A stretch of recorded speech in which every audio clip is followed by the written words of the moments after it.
The massive alien ship hung in space like a dark metal moon. Its surface was smooth and black, covered in strange symbols that glowed with blue light. Commander stood on the bridge, looking down at the small blue planet below. Earth, home to the humans. For 50 years, the Hegemony Council had watched these creatures. 12 different alien races worked together to keep peace in the galaxy. They had seen many young species before. Some were peaceful and joined the galactic community easily. Others were violent and had to be stopped. Humans were different. They were smart, but they fought each other constantly. Wars covered their planet. They built weapons that could destroy cities. The Council had seen this pattern before.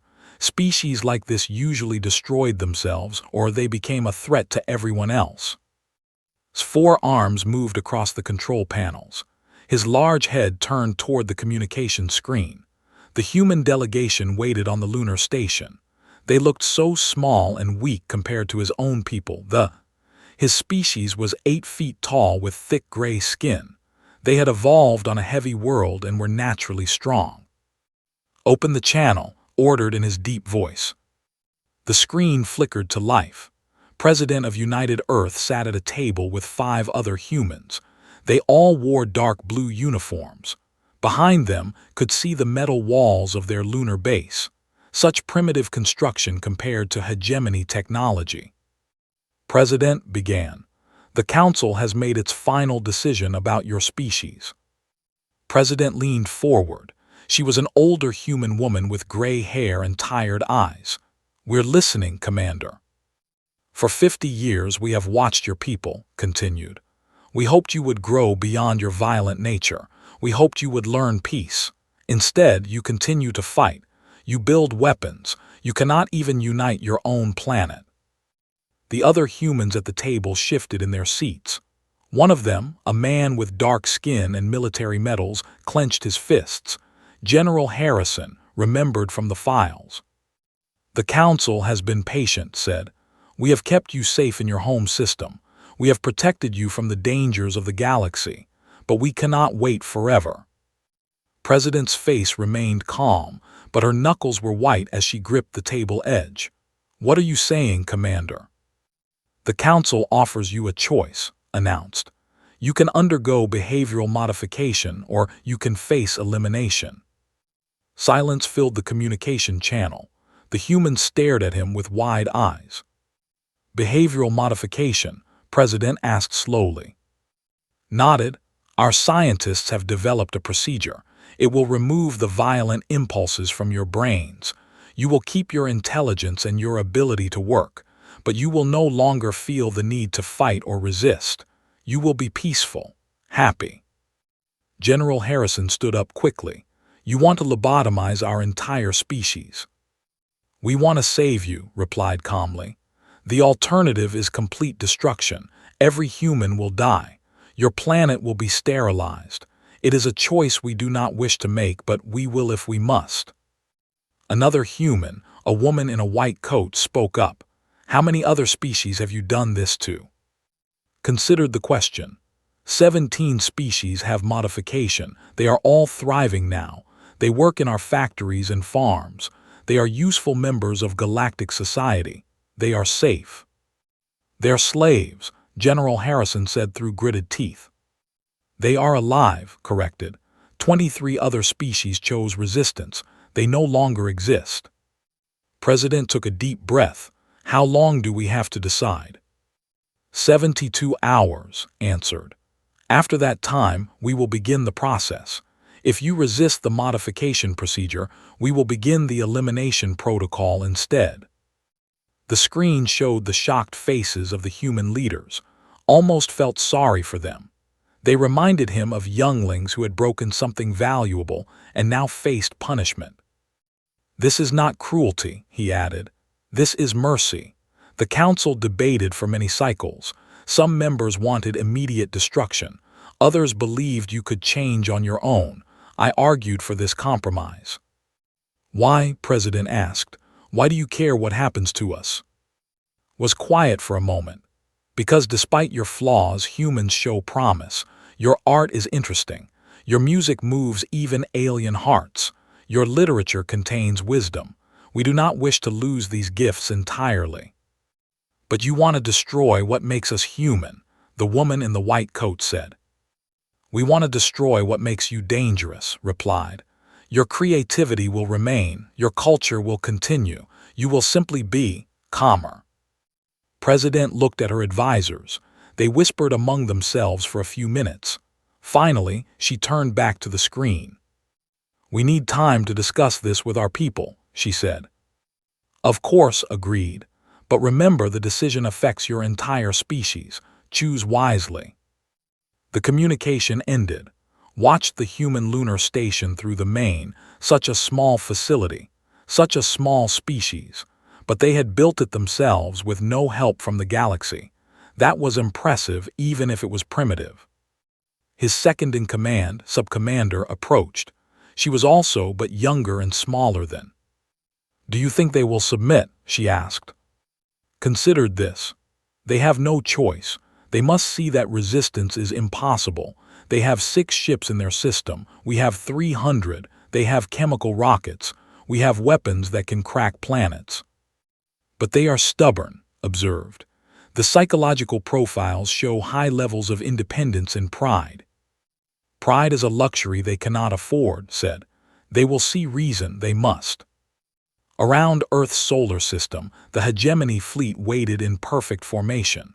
300 ships of different designs, representing all 12 member species. Weapons charged and ready. The blockade had been in place for 50 years, but now it would serve a new purpose. Looked at the tactical display. Earth appeared as a blue dot, surrounded by red markers showing his ship's positions.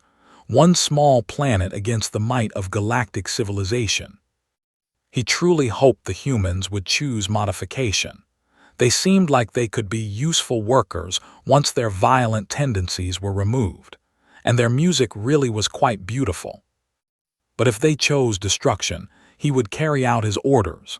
The galaxy's peace was more important than one stubborn species. In 72 hours, he would have his answer. President walked through the underground halls of the Cheyenne Mountain complex. The elevator had taken her down 3 miles below the surface. Here, hidden from alien sensors, humanity's real leaders were waiting. The conference room looked nothing like the simple meeting space on the lunar station. Holographic displays showed star maps covering half the galaxy. Dozens of scientists and military officers worked at stations along the walls. At the center of it all sat Dr. Sarah. Doctor was a small woman with dark skin and intelligent eyes. She had been working in secret for 30 years, ever since first contact with the aliens. Now she looked up from her tablet as President entered. How did it go? Doctor asked. Exactly as we expected, President replied. They gave us the ultimatum, behavioral modification or death. General Harrison, who had come down with the president, slammed his fist on the table. I wanted to punch that gray bastard right through the screen. Good thing you didn't, Doctor said with a small smile. We need them to think we're helpless and scared. Aren't we? Asked Dr. Martinez, the head of Earth's official science council. He was not part of the secret project and looked confused. Doctor stood up and walked to the main display. With a wave of her hand, the star map changed. Instead of showing empty space around Earth's solar system, it now showed hundreds of small dots scattered across dozens of star systems. Ladies, she said, let me introduce you to the Phoenix Protocol. The room fell silent. Dr. Martinez stared at the display with his mouth open. What am I looking at? Our colonies, President answered. 47 of them established over the past 25 years. That's impossible, Dr. Martinez said. The aliens have had us under complete blockade. Nothing gets in or out of this system without their permission. Doctor smiled. Nothing they can detect. We developed new faster-than-light technology based on principles they've never discovered. Quantum tunneling on a macro scale. Our ships don't travel through space the way alien ships do. They slip between dimensions. She touched the display and it zoomed in on one of the dots. It showed a planet with small cities and spaceports. Colony 77 Alpha, population 12,000. They've been growing food and building ships for 15 years. General Harrison leaned forward. Ships. Military vessels, Doctor confirmed. We've reverse-engineered every piece of alien technology we could get our hands on. Every trade delegation, every diplomatic gift, every piece of debris that drifted into our system. We studied it all. She waved her hand again. The display now showed technical diagrams of weapons and engines. We didn't just copy their technology, we improved it. Human engineering combined with alien science. The results are impressive. Dr. Martinez shook his head. But how did you get people to the colonies? How did you build all this without anyone knowing? Volunteers, President said quietly. Families who agreed to disappear from official records. Scientists, engineers, soldiers. People who understood that humanity's survival might depend on secret preparation. Every industrial accident that killed workers, General Harrison added. Every spacecraft malfunction that destroyed ships. Most of them were covers. The people didn't die. They were taken to the colonies. Doctor pulled up another display. We also developed enhancement procedures for our people, not like the alien modifications that remove free will. Our treatments improve human abilities while keeping our minds intact. The screen showed medical charts and genetic diagrams. Enhanced reflexes, improved intelligence, better endurance. The colonists have been testing these improvements for years. An enhanced human soldier can react 3 times faster than a normal person. How many people know about this? Dr. Martinez asked. On Earth, less than 500, President answered. In the colonies, about 60,000 total. We kept it small to avoid detection. Doctor sat back down. The aliens think they've been watching us carefully, but they've been watching a performance. Everything they've seen for 50 years has been designed to make them underestimate us. The wars, Dr. Martinez realized, the conflicts between nations, were those fake too? Some were real, General Harrison admitted, but many were staged. We needed the aliens to see us as violent and divided. While they watched us fight with chemical explosives and metal bullets, we were secretly developing plasma weapons and force shields. President walked to the window. Even 3 miles underground, she could see a small portion of the massive facility. Our scientists have been working on projects the aliens never imagined. We discovered things about physics that their species missed. Like what? Dr. Martinez asked. Doctor smiled. Human brains work differently than alien brains. We make connections they can't. We see patterns they miss. While they focused on improving existing technology, we invented completely new approaches. She pulled up another display showing complex equations. Temporal mechanics, consciousness transfer, dimensional folding. We've made breakthroughs in areas the aliens consider impossible. So what's the plan? Dr. Martinez asked. We surrender, President said simply. Dr. Martinez looked confused. What? We broadcast our acceptance of their ultimatum, General Harrison explained. We agree to behavioral modification. We let them think they've won. And then, Doctor's smile turned cold. Then we show them what humans are really capable of. The main display changed again, showing the positions of alien ships around Earth's solar system. But now it also showed other markers, dozens of them, moving slowly toward the alien fleet. Our ships have been positioning themselves for months, Doctor explained. Hidden in asteroid fields disguised as space debris, waiting in the dark between planets. The aliens think their sensors can see everything, but they're designed to detect their own technology, not ours. Tomorrow, we'll send our official response, President said. We'll tell them we accept behavioral modification. They'll move their ships into position around Earth to begin the process. And that's when we strike, General Harrison added. Dr. Martinez stared at the tactical display. You're talking about fighting the entire Hegemony Council, 12 different species with hundreds of ships. We're talking about surviving, Doctor corrected. The aliens made one critical mistake. They gave us 50 years to prepare while thinking we were helpless. They studied human history and saw our wars, but they missed the most important lesson. Which is? Humans are most dangerous when cornered, President said. When we have nothing left to lose, we become capable of anything. Doctor touched the display one more time. Now it showed communication networks connecting all the human colonies. Every enhanced human, every hidden ship, every secret weapon we've built over the past 25 years, all of it will be coordinated through quantum-encrypted channels the aliens can't intercept. What about the people on Earth? Dr. Martinez asked. The billions who don't know about any of this. They'll be protected, General Harrison promised. Our first priority is disabling the alien fleet before they can retaliate against civilian populations.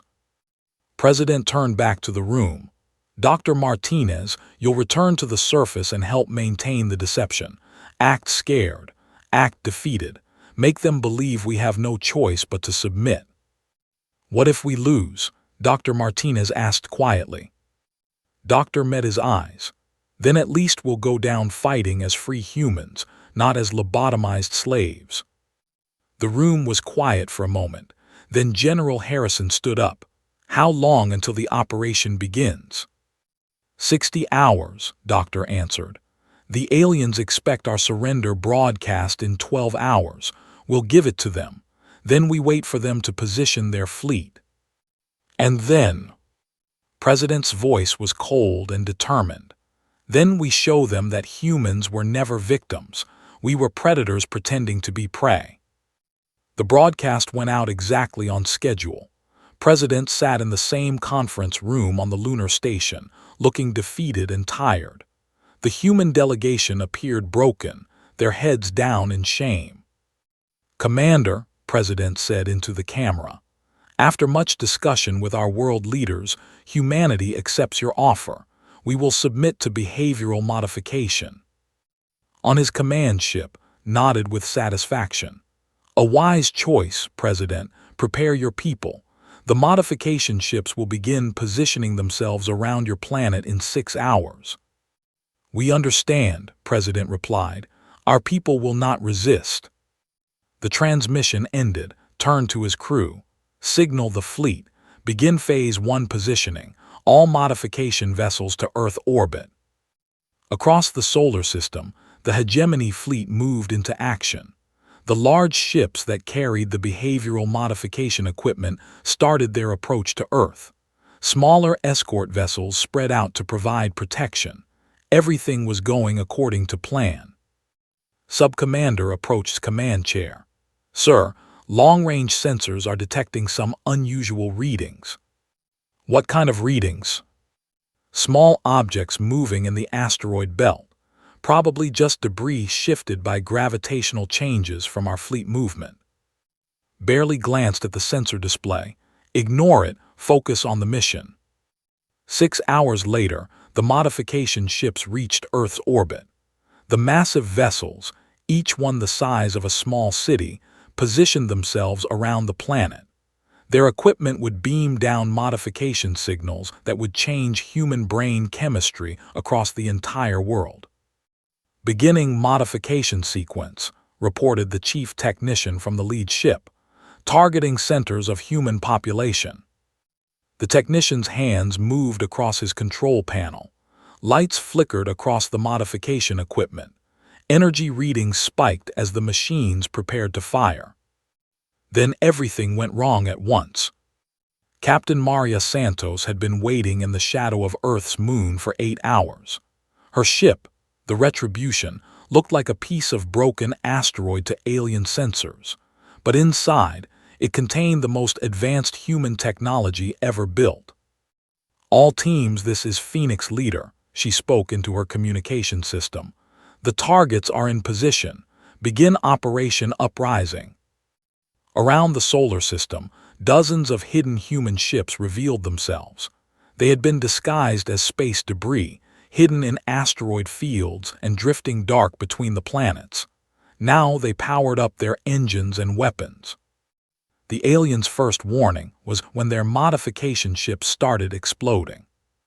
Captain Santos smiled as her ship's main weapon fired. The plasma beam cut through the alien vessel's shields like they were made of paper. The ship broke apart in a spectacular explosion that lit up Earth's sky. "Target destroyed," she reported, "moving to next target." But the surprise attack was only the beginning. On the Hegemony command ship, Alarm started screaming, stared at his tactical display in shock. Red warning lights showed his ships taking damage and being destroyed. But where were the attackers coming from? "Report," he shouted. "Unknown ships attacking from multiple positions," his tactical officer replied. "But sir, our sensors show nothing on long-range scans." "That's impossible." "Sir, look at this." Sub-Commander pointed to her screen. It showed the energy signature of one of the attacking ships. "This isn't any technology we know. The power readings don't match any known species." Another explosion rocked their ship. Through the could see one of his escort vessels spinning out of control, its hull split open and leaking atmosphere. "How many attackers?" he demanded. "We count at least 60 ships, sir, but they keep appearing and disappearing from our sensors." His mind raced.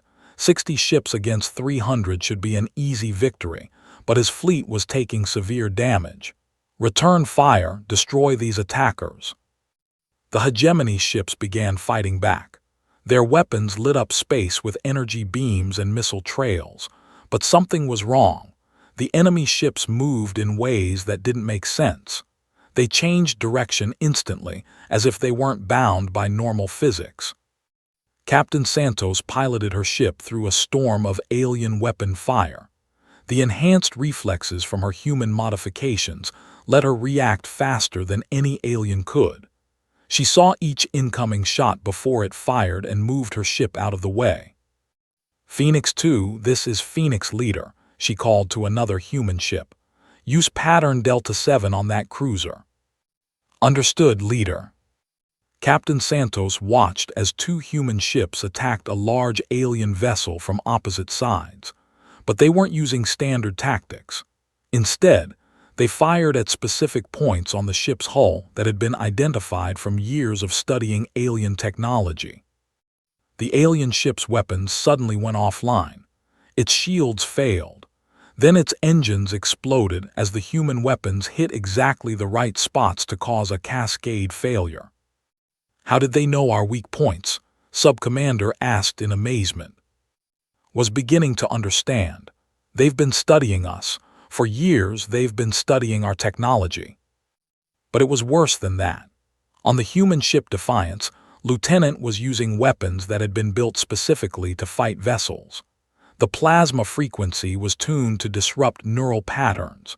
When her shots hit enemy ships, the alien crews inside became disoriented and confused. "Target the bridge section," she told her gunner. "Use the neural disruptor setting." The beam struck the alien command ship. Inside, suddenly felt dizzy and sick. Around him, his crew members were collapsing at their stations. What's happening?" he managed to ask. "Some kind of neural attack," Sub-Commander replied weakly. "They're using our own biology against us." This was impossible. The humans had been quarantined in their home system. They had no access to advanced technology. They certainly shouldn't know anything about physiology. But somehow they knew everything. Dr. Sarah watched the battle from her command center deep underground on Earth. Multiple screens showed her the status of every human ship in the fight. Everything was going according to plan. "Phoenix Leader reports modification ship 7 destroyed," an officer reported. "Excellent. What's the status of the viral weapons?" "Deployed on 12 enemy ships. The hegemony crews are beginning to show symptoms. Doctor nodded. The biological weapons had been designed after decades of studying alien tissue samples obtained through diplomatic exchanges. Each virus was tailored to attack specific alien species while being harmless to humans. And the psychological warfare protocols. Broadcasting on all hegemony communication frequencies, their coordination is breaking down. The psychological attacks were perhaps the most devastating. Human psychologists had studied alien behavior patterns and found ways to disrupt their group cooperation. Specific sound frequencies that caused anxiety in certain species, visual patterns that triggered panic responses, information designed to make the different alien races distrust each other. On his command ship, tried to coordinate his fleet's response, but the communication channels were filled with confusing signals. His own thoughts felt scattered and unclear. All ships fall back to defensive positions, he ordered. But only half his ships responded. Some had lost communication entirely. Others were reporting that their crews were sick or acting strangely. "Sir," Subcommander said weakly, "I'm getting reports that some of our ships are firing on each other." Looked at the tactical display. It was true. 3 of his vessels were attacking ships from their own fleet. The human psychological weapons were making the aliens turn on each other. "How is this possible?" he whispered. Captain Santos answered his question by hailing the alien command ship directly. Her face appeared on its main screen. She was a young human woman with dark hair and bright eyes. She looked calm and confident. "Commander," she said, "my name is Captain Maria Santos of the Terran Defense Force. I think we need to talk." "Terran Defense Force," repeated. "You told us you had no military fleet." Captain Santos smiled. It was not a friendly expression. "We told you many things, Commander. Most of them were lies." Around Earth's solar system, the battle continued. But it wasn't really a battle anymore. It was a demonstration. The human ships weren't just winning. They were showing the hegemony fleet exactly how outmatched they were. "You see, Commander," Captain Santos continued, "you made one critical error in your assessment of humanity. You thought we were primitive and violent. You were half right." Another alien ship exploded in the background of the transmission. "We are violent," she admitted, "but we were never primitive. We just wanted you to think we were." The hegemony's retreat from Earth's solar system should have been the end of the conflict. Commander had lost half his fleet in 6 hours of fighting. The surviving ships limped away toward the nearest hegemony stronghold, expecting the humans to celebrate their victory and remain in their home system. They were wrong. Admiral stood on the bridge of the human flagship Nemesis as it emerged from quantum tunnel space. Around her, 50 human ships materialized in the system, where a hegemony supply depot had operated for over 200 years. "Target analysis complete," reported her tactical officer, Commander Park. 15 cargo ships, 8 escort vessels, and 1 command station. "What's their defensive capability?" Admiral asked.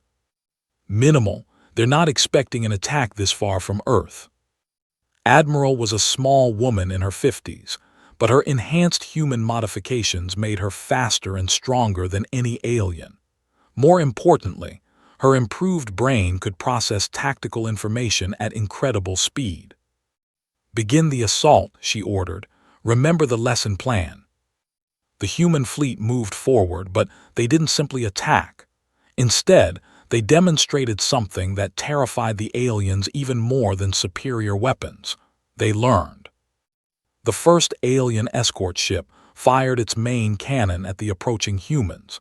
Commander Park studied the energy signature and beam path on his screens. "Plasma cannon, 47 terawatt output, predictable firing pattern," he reported, uploading countermeasures to all ships. Within minutes, every human vessel had adjusted their shields to deflect that specific weapon type.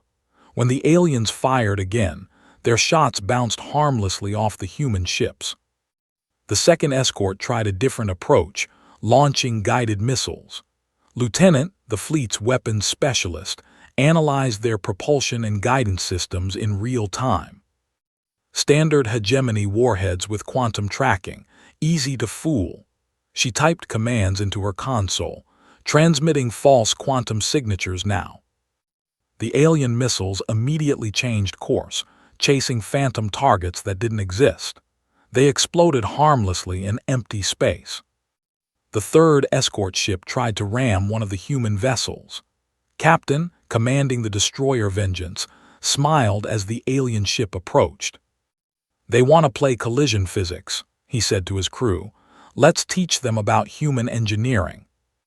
When the alien ship struck the Vengeance, it crumpled like tinfoil against the human vessel's reinforced hull. The Vengeance didn't even slow down. In less than 30 minutes, the entire hegemony depot was destroyed or captured. But instead of moving on, the humans did something unexpected. They studied everything. "Begin salvage operations," Admiral ordered. "I want every piece of alien technology analyzed, every communication log decoded, every tactical database downloaded." Dr. Jennifer, the fleet's chief scientist, coordinated the intelligence gathering. She was the daughter of Captain and had inherited his aggressive curiosity about alien technology. "Admiral, we're finding incredibly detailed information about hegemony fleet movements," she reported. "Supply routes, patrol schedules, base locations. They really weren't expecting us to get this far." "Upload everything to the tactical network," Admiral replied. "Share it with all human fleets." The hegemony had assumed that even if humans could fight, they would fight like other species, with predetermined tactics and predictable strategies. They had never encountered an enemy that learned and adapted during combat. 3 days later, Admiral's fleet struck a hegemony mining operation in the Vega system. But this time, the humans used everything they had learned from the previous battle. The alien defenders tried the same plasma weapons that had failed before. Admiral's ships already had perfect countermeasures. They attempted missile attacks that the humans could now predict and avoid. They even tried ramming attacks that barely scratched the improved human armor. But Admiral went further. His fleet had studied the psychological profiles of the alien species defending this system. They were a race that communicated through complex light patterns on their skin. "Deploy the confusion strobes," Admiral ordered. Human ships began broadcasting light patterns that mimicked distress signals. The alien crews became disoriented and confused, unable to coordinate their defense. "Now hit them with the sonic disruption," Admiral added. Specialized human weapons fired sound waves tuned to interfere with hearing. The aliens became completely helpless, unable to see or hear properly. The battle was over in 20 minutes. Meanwhile, Captain Lisa's small task force was hunting hegemony patrols in the Arcturus region.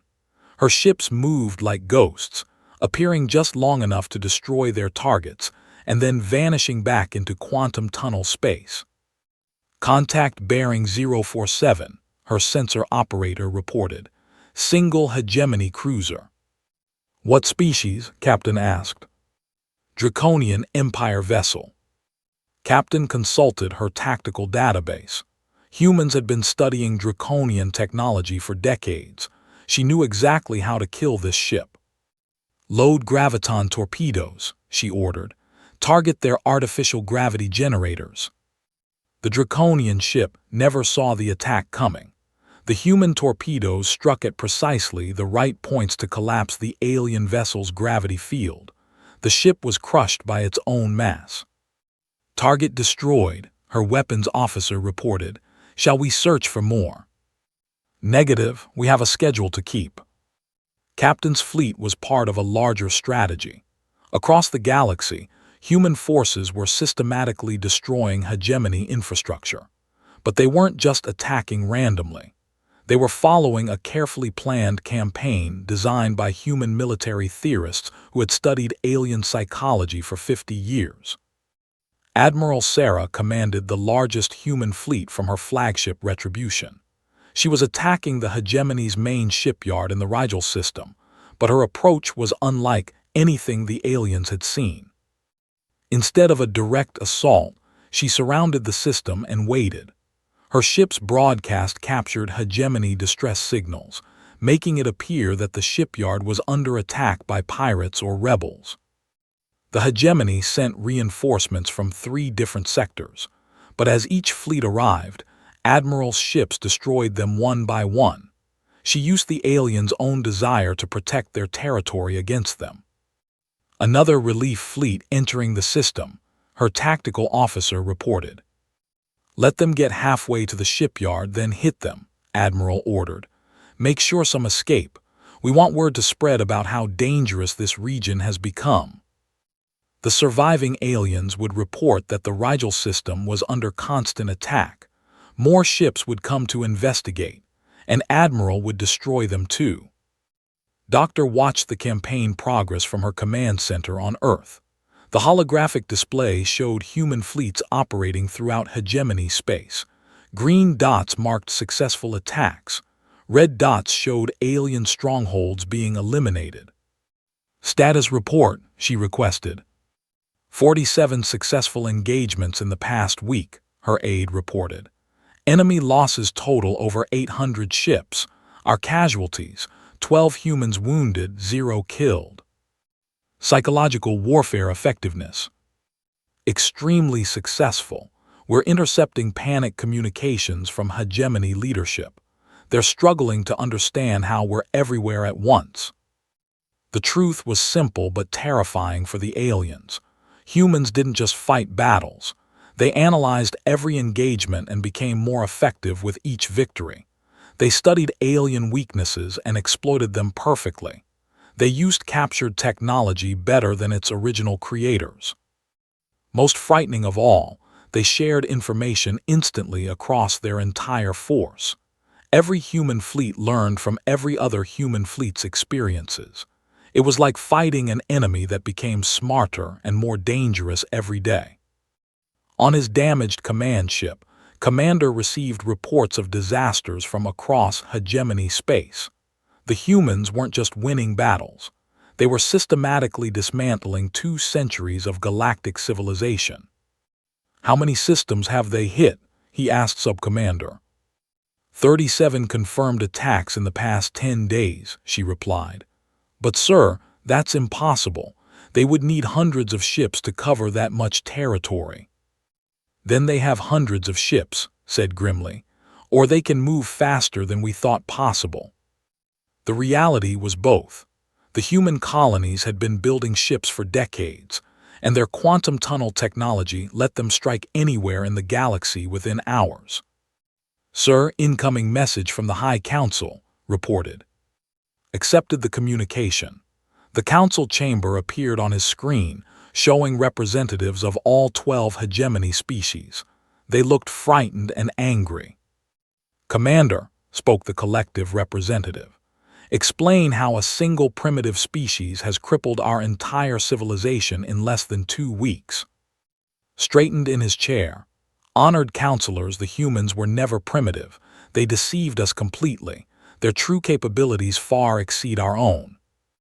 "That's impossible," declared the Meridian Republic delegate. "We have monitored them for 50 years.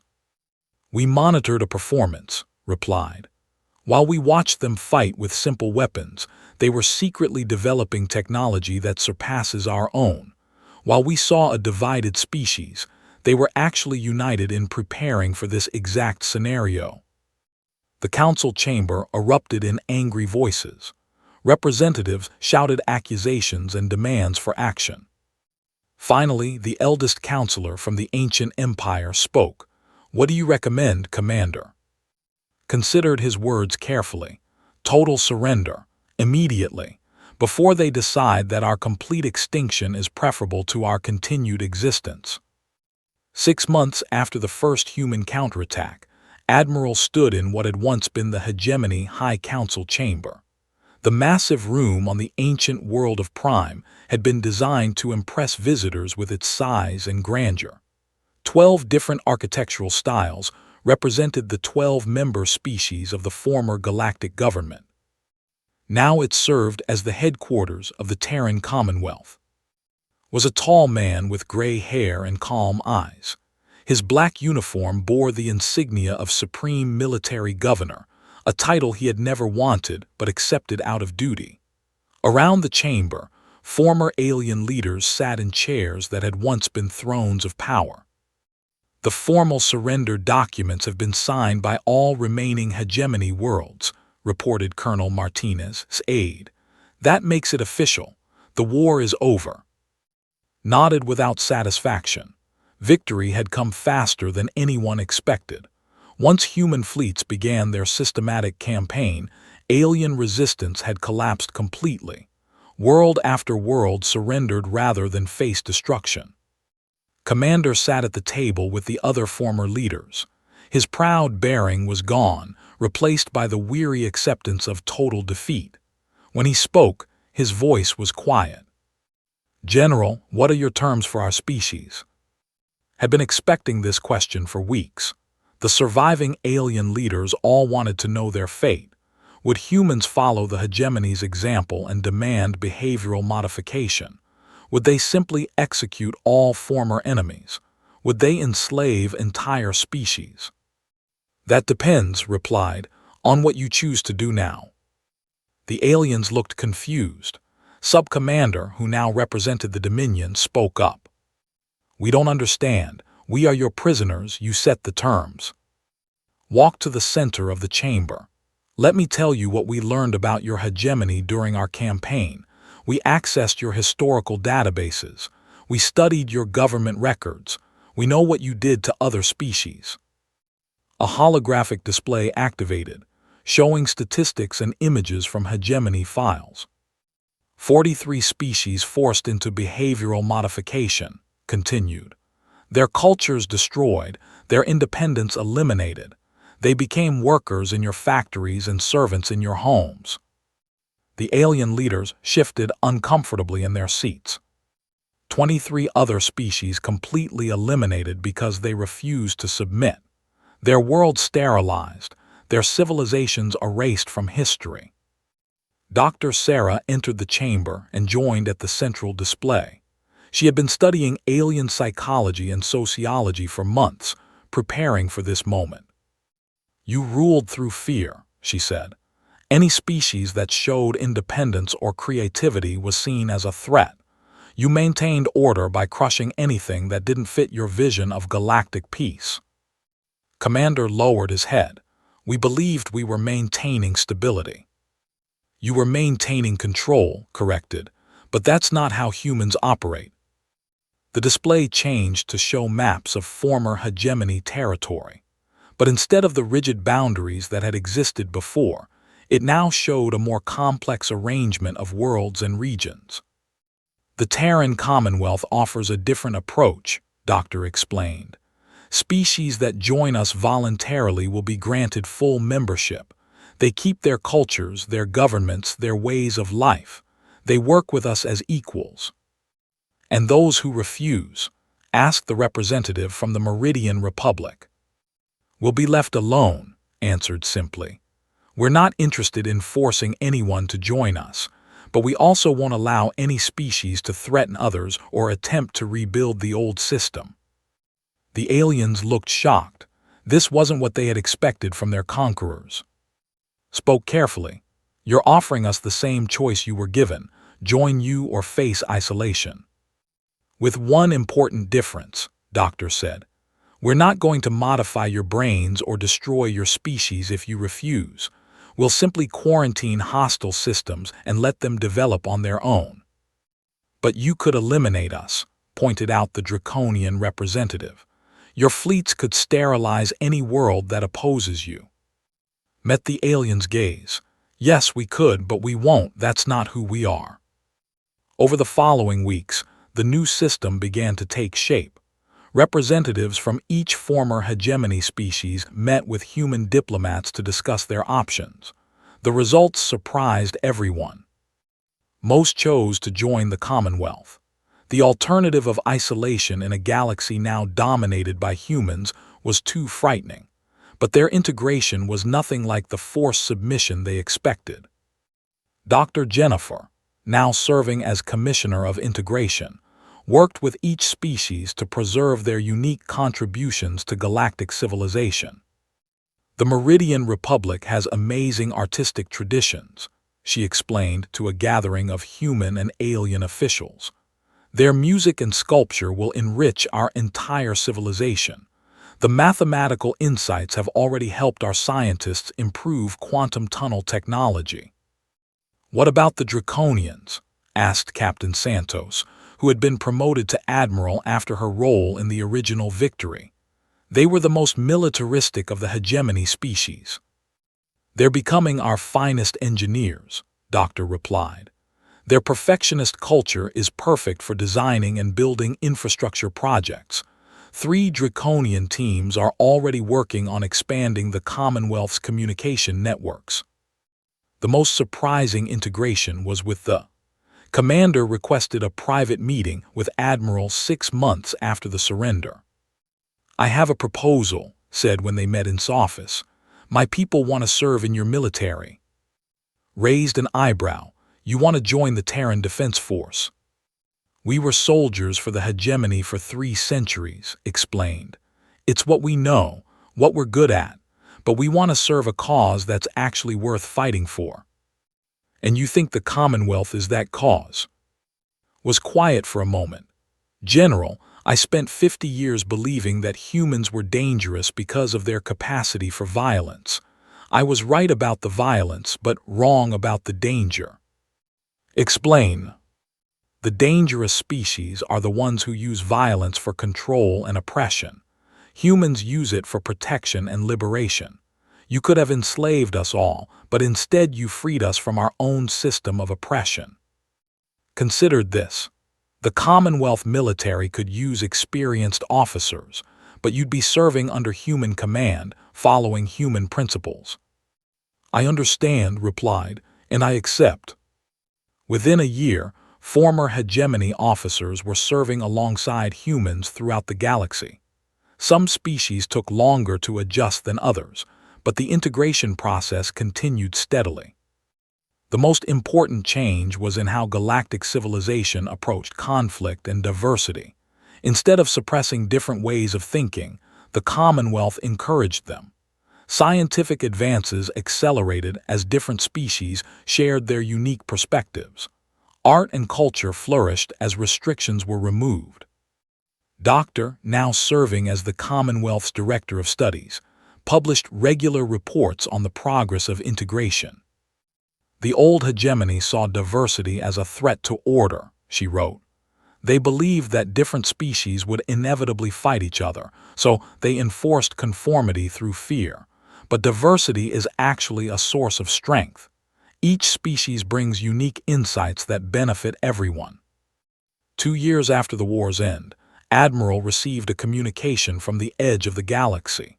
A previously unknown species had made contact with Commonwealth scouts and requested to join the new galactic government. They were an ancient race that had hidden from the hegemony for centuries, afraid of being forced into submission. Now they emerged from isolation, drawn by reports of a galactic government that respected independence and diversity. We have watched the humans from afar, their representative explained during the first diplomatic contact. We see how you treat former enemies with dignity and fairness. This gives us hope for the future. Smiled as he read the report. It was exactly what the Commonwealth stood for. He walked to his office window and looked out at the city of New Geneva, which had been built on Prime as the Commonwealth's capital. The architecture blended human designs with the best elements from dozens of alien cultures. The streets were filled with beings from across the galaxy, all working together toward common goals. His communication console chimed with an incoming message. It was from Captain, whose fast response fleets were patrolling the outer regions of Commonwealth space. Admiral, we've encountered a small empire that's been enslaving primitive species in the clouds, she reported. They're demanding that we withdraw from their territory and threatening war if we interfere with their operations. Thought about this for a moment. What's your assessment, Captain? They have about 30 ships and control 12 star systems. Their technology is roughly equivalent to what the hegemony had before the war. Send them a message, ordered. Tell them they have 24 hours to release all enslaved populations and submit to Commonwealth authority. If they refuse, you have authorization to liberate those worlds by force. Understood, Admiral. And if they ask why humans think they have the right to interfere. Smiled. Tell them the same thing we told the Hegemony Council. We're not interested in ruling the galaxy through fear, but we will never allow anyone else to do it either. On the command bridge of his flagship, former commander received the same orders. He now served as captain second in command, and the irony wasn't lost on him. "Shall I prepare the fleet for combat?" he asked. Captain nodded. "Standard liberation protocols. Disable their ships if possible, but protect the civilian populations at all costs." Looked at the tactical display showing the Slaver Empire's forces. They don't understand what they're facing, do they? No, Captain agreed. They see 30 Commonwealth ships and think they can fight us. They don't realize that those ships are crewed by humans and their allies, trained in tactics that conquered the greatest empire in galactic history. As the Commonwealth fleet moved toward its next liberation mission, reflected on how much had changed. 2 years ago, he had delivered an ultimatum to humanity, certain that they were a dangerous and primitive species that needed to be controlled. Now he understood the truth. Humans were dangerous, but only to those who threatened freedom and peace. They were the opposite of primitive. They were the most advanced species the galaxy had ever seen, not in technology alone, but in wisdom and compassion. The galaxy was finally in the hands of a species that deserved to lead it, and for the first time in his long life was proud to serve.